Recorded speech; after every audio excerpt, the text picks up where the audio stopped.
আবার স্ট্যাটাস দেয়, কি করেছি আমার কুকুরের মতো দাঁড়িয়ে দিল। কি করেছেন টের পাচ্ছেন না? এদিকে আসেন, চট করে ঢুকে পড়বো। আসেন, চট করে ঢুকে পড়াচ্ছে। সারা বাংলাদেশের 18 কোটি মানুষ যদি আপনাকে মাফ করে দেয়, ব্যারিস্টার আরমানের বউ আপনাকে মাফ করবে না। আয়না ঘরের সাথে যারাই জড়িত একটারও কোনো ক্ষমা নেই, কারণ এগুলো মানুষ না, এগুলো কুলাঙ্গার আর জানোয়ার। আমারে মাটির নিচে নিয়েছে আচরণ করতো, আমার মাঝে মাঝে আমার তো কষ্ট হইতো, মাঝে মাঝে মনে হয়তো আল্লাহ যা করে গেল, ও বাড়ি যে ওর বোর কাছে থাকে কি, ও তো ঘুম আসার কথা না। আমার সাথে মুফতি ফখরুল ইসলাম ছিল, ওরে নিয়ে মাটির নিচে আয়না ঘরে এই পার ভেতরে হাত, এখানে হাত দিয়ে সামনে রড, এই রডের সাথে ধরে হাতে তালা লাগিয়ে, তবে 1-2 ঘন্টা 5 ঘন্টা 24 ঘন্টা তালা লাগানো, মাত্র 1.5 মিনিট সময় দিত টয়লেট করার। আর খাবার যা দিত, মাখানো খাবার, মনে হচ্ছে যে 4-5 জন মাখিয়ে এক জায়গায় রেখে দিয়েছে, পেল পার লেখা না পালে না খা। আপনি নবীর মিলাদ পড়তে পাগল হয়ে আছেন, নবীর এটা সিরাত না, নবীর আদর্শ না এটা। তিনি যুদ্ধবন্দীর সাথে কি করলেন, আর আপনি কারাবন্দীর সাথে, তাও তো অন্যায় ভাবে। ব্যারিস্টার আরমানকে, আমান আজমিকে, আমির হামজাকে, মামুনুল হককে যে মামলা দিয়েছেন, একটা মামলাও টিকছে। আজ তো আমি বেকসুর খালাস পেয়ে গেছি, তাহলে আমি এই দেশে আদালত কর্তৃক প্রমাণিত যে আমার কোনো দোষ নেই। সুতরাং বিনা দোষে 3টা বছর যা করেছেন, আমিও চাই মামলার আয়ু থেকে শুরু করে ওই যে হাত খোলা ছিল এটা পর্যন্ত যারা এর সাথে জড়িত প্রত্যেককে আমি চাই 3 বছর করে আমার মতো জেল দেওয়া হোক। শুধু আমি না, 1,10,000 মানুষ এখন সারা বাংলাদেশে জেল খাটতেছে, বিশেষ করে বিডিআররা বেকার আটকে রেখেছে। যারা এই সমস্ত মিথ্যা মামলার সাথে জড়িত, মামলার আয়ু থেকে শুরু করে একেবারে উপর পর্যন্ত যারা নির্দেশ দিয়েছে, একটাকেও যেন ছাড়া না হয়, কারণ এদের ছাড় নেই বলে মাফ করে দিলাম। কিসের মাফ? জালেমদেরকে যদি কেউ মাফ করে দেয়, সেজন্য মজলুমের উপরে অবিচার করে। আপনি তো টের পাচ্ছেন না যে স্বামী ছাড়া থাকা কি কষ্ট, ব্যারিস্টার আরমানের বউ টের পেয়েছে। আপনি তো জানেন না সন্তান ছাড়া থাকা কি কষ্ট, আমি টের পেয়েছি। আমার ছোট মেয়েটা এখনো আমার চেনে না, ওর আমি 1 বছর রেখে এসেছিলাম, বের হয়েছে দেখো 4 বছর বয়স, ও আমার চেনে না। আমি যেদিন জেল থেকে বাড়ি গেছি, বলছে হুজুর আমাদের বাড়ি চলে, তার মানে ওর মনে হচ্ছে যে এরকম হুজুর বহু আসে, এবার একটা হুজুর। আমরা যুদ্ধবন্দীদের সাথে রাসূলের আচরণ কারাবন্দীদের সাথেও করতে পারি না। আপনি আয়না ঘর বানিয়ে ঘুমাতেন, আমার তো বিশ্বাস হয় না যে এরা ঘুমাতো কি করে। মনে হয় হয় লাল পানি খেত, নাই ঘুমের বড়ি খেত। দ্বিতীয় দিন নবীজি এসে ডাক দিয়ে বললেন, সাহাবীরা সামামাকে ছেড়ে দাও। সাহাবীরা বলো, হুজুর ছেড়ে যাবো মানে? হ্যাঁ ছেড়ে দাও, আমি যেটা জানি তোমরা জানো না। ছেড়ে দেওয়া হলো, উনি চলে গেলেন তার গোত্র মামার কাছে। সেই গোত্রে তিনি এক গোত্র খেজুর বাগানের পাশে এক কুয়াতে গোসল করলেন, ছুটে আসলেন আবার মদিনায়। বিশ্ব নবীকে বলে, হে রাসূল, আমি চিন্তা ভাবনা করতে করতে গিয়েছিলাম, আপনার ওই আচরণ আমার মনে পড়ছিল 3 দিনে, আমি আর নিজেকে কন্ট্রোল করতে পারি না, আপনি আমারে কালেমা পড়িয়ে দেন। তিনি ওখান থেকে চলে গেলেন। ইয়ামেন থেকে গম আসতো মক্কায়, ওই গম নিয়ে মক্কার মানুষেরা ব্যবসা করে খেত। উনি বললেন, ওখানে যেহেতু বহু অমুসলিম আছে, ইসলামকে তারা বিশ্বাস করে, আল্লাহর বিরুদ্ধে তারা দাঁড়িয়েছে, শিরিক করে, আমি তাদের জন্য এই গম আসা বন্ধ করে দিলাম। কারণ তিনি ধনী মানুষের সন্তান ছিলেন, তিনি লিডার ছিলেন একজন। শেষ পর্যন্ত মক্কার মানুষের খাবার দাবারই বন্ধ হয়ে গেল। এই যে মানুষের খাবার আটকে দিয়ে স্যাংশন দেয়, আমেরিকাতে টাকা দিচ্ছে না, বিশ্বনবীর হস্তক্ষেপে শেষ পর্যন্ত এটা আবার চালু হয়। নবীজি যুদ্ধবন্দীদের সাথে যে আচরণ দেখিয়েছিলেন, আমরা আজ যদি বাংলাদেশে যারা বিরোধী দলে আছে এই মানুষগুলোর সাথে ওই আচরণ করতে পারতাম, প্রত্যেকে আপনার দলের লোক হয়ে যেত। আমরা পারি না।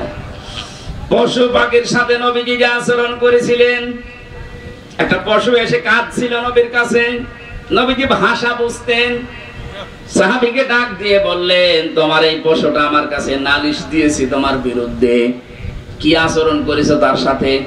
তুমি নাকি আজকে সারাদিন তাকে খাবার দাওনি, অথচ খাবারের পরিবর্তে খালি কাজ করিয়েছো। যদি এর সাথে আচরণ করে থাকো, কিয়ামতের দিন তুমিও আল্লাহর দরবারে মামলার আসামি হবে।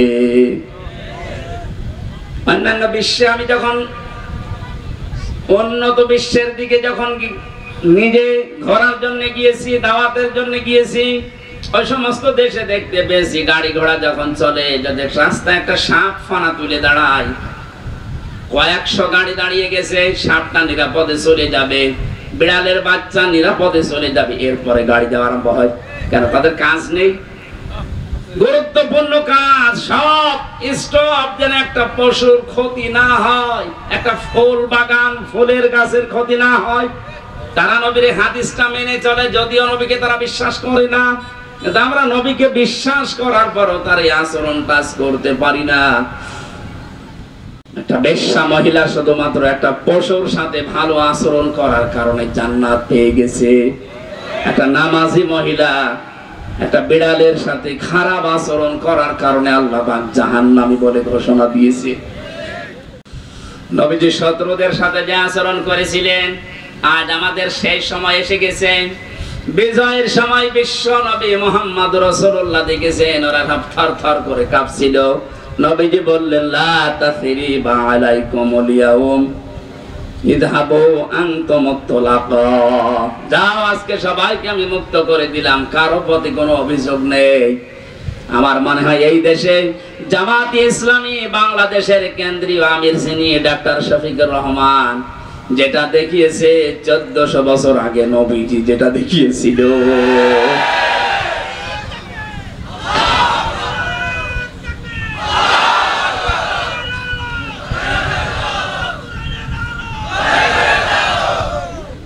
প্রত্যেক জায়গায় নবীজির এই কমলতা আমরা পেয়েছি।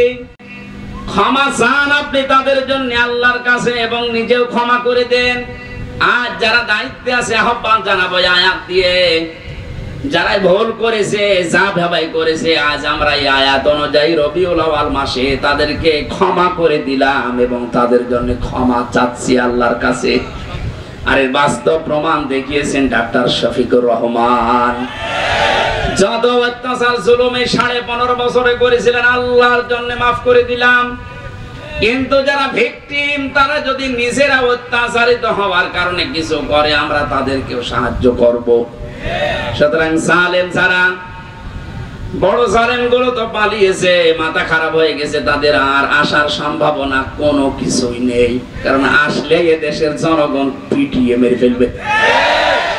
ছোটখাটো জালেম যারা আছেন, তারা এখনো যেহেতু তাওবার দরজা বন্ধ হয়ে যায়নি, ফিরে আসছেন, আসেন। আমার বংশেরও বহু ছোটখাটো মাঝারি জালেমেরা তাওবা করে অলরেডি পরিবর্তন হয়ে গেছে। আগস্টের 5 তারিখের ডেটটা পর্যন্ত তারাও সত্য ছিল, কিন্তু বিকাল 5টার পরে যখন সংবাদ চারিদিকে ছড়িয়েছে, আমারে কল দিয়ে বলছে, বাবাজি আমরা সব জামাতি ইসলামী। জামাত ইসলাম মানে এতদিন যে আপনি বঙ্গবন্ধুকে সেকেন্ড নবী মানতেন, হঠাৎ করে পাল্টিয়ে গেলেন। সুতরাং ওরা যেহেতু পাল্টাচ্ছে, ছোট জালেম, মাঝারি জালেম, এদেশে আরো যারা আছেন আশা করছি আপনারাও পাল্টাবেন। গত পরশুদিনের রিপোর্ট পেয়েছি, এদেশে এখনো 100 জনের 14 জন মানুষ জালেমদেরকে সাপোর্ট করে। 100 জনের 28 জন মানুষ জেনারেল যে দলগুলো আছে এদেরকে সাপোর্ট করছে। 100 জনের 58 জন মানুষ এদেশে ইসলামপন্থী যারা তাদেরকে সাপোর্ট করছে।